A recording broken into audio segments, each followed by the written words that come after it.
안녕하십니까. 강남 세브란스 내음비내과 안철우 교수입니다. 당뇨병을 처음 진단받게 되면요, 우울해하시는 분도 계시고 엄청나게 불안하게 생각하십니다. 그 얘기는 이제 당뇨병에 대해서 잘 모르셔서 그럴 수도 있는데, 당뇨병이라는 것은 소변에서 당이 나온다. 소변에서 당이 나오려면 일단은 혈액 속에 당이 많아야 되겠죠. 근데 이런 당뇨병의 본질은 피 속에 끈적끈적한 포도당이 많아서 혈관의 염증을 일으키는, 한마디로 혈관병이라고 할 수 있겠습니다.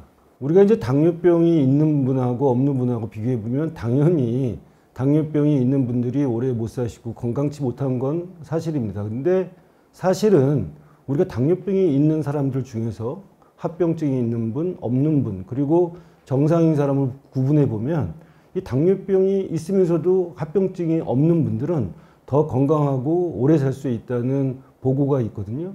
그만큼 당뇨병 관리, 특히 합병증 관리가 중요하다고 볼 수 있고요.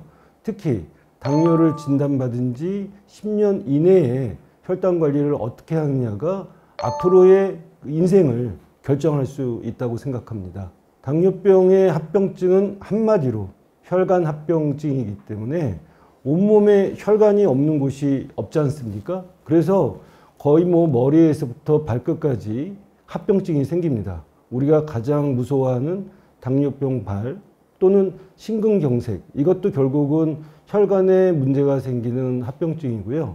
그거 외에도 망막증, 신경병증, 그리고 콩팥의 합병증이 생겨서 혈액 투석을 하게 되는 것이 당뇨의 합병증이라 할 수 있고요.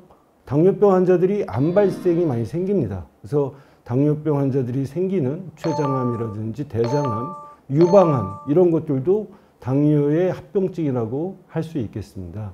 혈당만 조절한다고 해서 당뇨가 조절된다고 볼 수는 없고요. 당뇨병이라는 것은 여러 가지의 문제들이 동시에 발생하는 병이거든요. 그러니까 혈당도 우리가 조절해야 되고요. 혈압도 조절해야 됩니다. 그리고 또 콜레스테롤도 조절해야 되고요. 이제 이런 것들이 사실은 모든 것이 이제 호르몬의 영향을 일으키게 됩니다.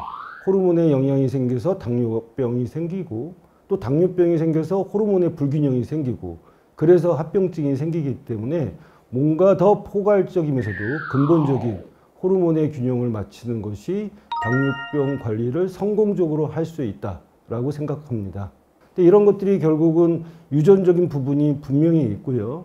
어머니가 당뇨냐, 아버지가 당뇨냐, 두 분 다 당뇨냐에 따라서 이 유전에 대한 이제 당뇨병의 발생률은 위험도가 30% 이상 높아지게 되는데요. 따라서 가족 중에 당뇨병이 있다면 가족 모두가 같이 당뇨병에 대해서 슬기롭게 관리를 하도록 도와줘야 된다고 생각하고요. 당뇨병을 조절하는 여러 가지 혈당, 혈압, 이런 문제들은 식사, 운동, 그리고 약물요법이 중요합니다. 근데 약물요법 이전에 식사, 운동이 중요하거든요. 식사도 곧 약이다, 또 운동도 곧 약이다라는 생각으로 식사, 운동을 잘 해야지만이 기존의 약물에 대한 반응이 더 좋아지고요. 혈당 관리가 더 잘 되게 되겠죠. 일병장수란 말이 있습니다. 당뇨병 환자분들, 당뇨병이 있다고 우울하거나 불안하게 생각하지 마시고, 당뇨병이 있다는 것이 우리한테는 어떻게 보면은 새로운 기회가 될 수도 있습니다. 당뇨병을 진단받고 이것을 잘 관리한다면 어찌 보면 제가 더 건강하게 살 수 있는 소중한 선물이라 생각하고요. 당뇨병과 친구하라라고 저는 환자분들한테 얘기를 하는데요. 당뇨병과 잘 동행을 하시고 당뇨병과 잘 사귀어두고, 잘 사귀려면 그 사람을 잘 알아야 되듯이 당뇨병을 잘 알고 관리한다면 더 건강한 삶을 이룰 수 있다는 것을 명심하시면 좋을 것 같습니다.